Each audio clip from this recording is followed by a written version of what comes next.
Congratulations on a very, very impressive victory. I mean, can you just put into words, I guess, what this result, this performance means to you after everything that you've been through over the past several years?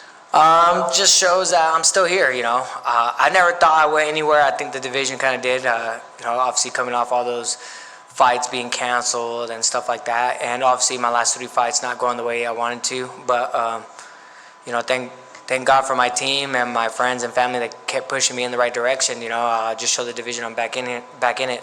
Nice. You always kept like a positive face, and when you were in front of us and talking about it over the past nearly 4 years. But how challenging was it behind the scenes? I mean, were you able to keep that same positive energy behind the scenes, or has this been a challenging time for you? I mean, honestly, I had to change a lot of just mental things, right? Like, don't get me wrong, when the fight started canceling and stuff like that, yeah, did I feel like,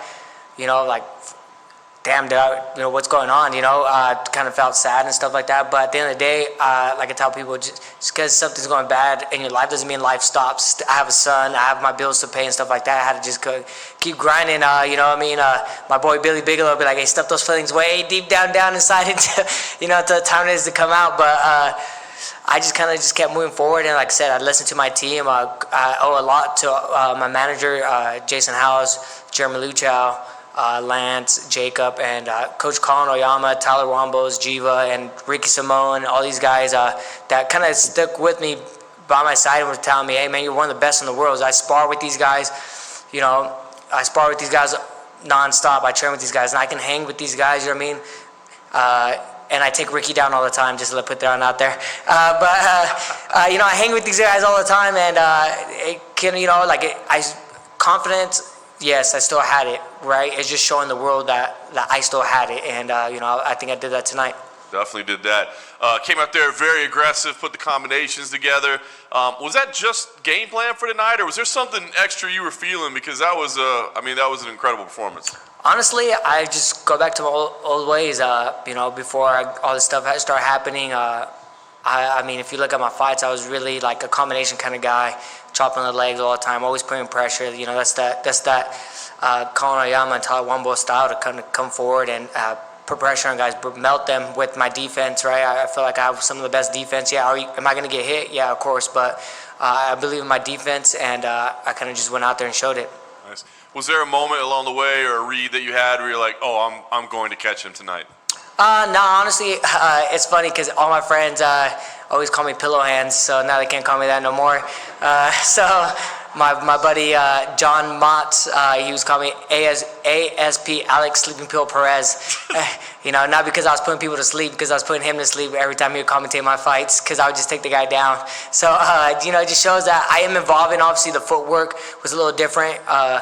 I have some stuff that I've been working on for a long time that I haven't been able to show. Like I said, thanks to Coach Colin Oyama making us do those for a couple hours a day. Showed off tonight, and we're going to kind of keep working and going from there. That's nice. Last thing for me, you're in a much different position now. As you said, you show the division, you're still here. Are you calling shots now? Are you waiting to see what happens next week and making challenges? Like, what's the plan from here now that you've shown the division you're back? Honestly, I'm not a matchmaker. I'm a fighter. So whatever my management team and all those guys want to do, I'm down for. Biggest thing right now is I'm gonna go hang out with my son. I've been away from him before the last fight. I was away. Some stuff had happened, so I wasn't around him for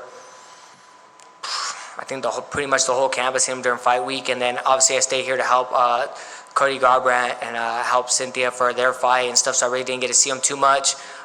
So right now, all I'm worried about and focused on is going to see my son and hanging out with him, and just having him freak out, seeing me on TV, seeing me in real life, kind of back and forth, and enjoying some freaking ice cream and pizza. Alex, you seemed very calm and cool during fight week, but was there pressure on your shoulder coming into this fight with 3 losses? Honestly, I'm over that whole putting the pressure thing on myself. I just go out there and do my thing. I do this on a daily basis. You know what I mean? I know you see me around helping other guys, coaching guys, things like that. So I'm literally at the gym 24/7. The only thing that changes is that there's people there, right? And you got a little bit smaller gloves, but out here in Vegas, everybody likes to spar on little gloves, so it's about the same thing. So I just kind of show it, You kind of talked about it on Wednesday, but can we get a last minute prediction for next week's flyweight title fight between Usyk and Pantoja? Honestly, I want Pantoja to win. Not say anything to Steve that he can't win or anything. Just because when I fight for the title again, I want to beat the guy that beat me. But I mean, Steve's tough, man. People aren't giving him enough credit. I think he's a tough guy. Really good boxing, stuff like that. He can definitely hurt Pantoja. He's, Matt should not hurt Pantoja. It's not like Pantoja hasn't been hurt. And Steve's a big guy, tall. Has some power and stuff, so it's an interesting fight. Obviously, I think Pantoja has way more experience in these big fights, going to hostile territory as well. So we'll see what happens, but good luck to both those guys. Any fun plans with the $50,000 that you earned tonight? Nah, everybody knows me. I'm a tight ass. I'm saving that shit. Yeah, they want. So these guys always give me a hard time because every time we go to the gas station, I'm like, you guys want water? And I buy the cheapest 99-cent water. So now every time I go, Coach Colin makes me buy the biggest Fiji water on the planet. So he makes yeah. So now I'm a tight ass. I'm gonna save that money.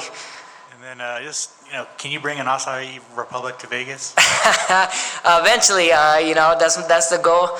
Like I said, I'm preparing for life after fighting, but eventually I would love to bring one out here. I feel like everybody likes acai, so why not? Alex over here. You mentioned stuff like your footwork. You've made some evolution on. So, what are some things that fans can expect out of this version of Alex Perez in terms of the things you've evolved in from your game plan? Honestly, just being more relaxed, just letting things fly. I think sometimes in the past I've kind of worried too much about what the other person's going to do, where like tonight, I knew we literally, everything he was doing, we practiced.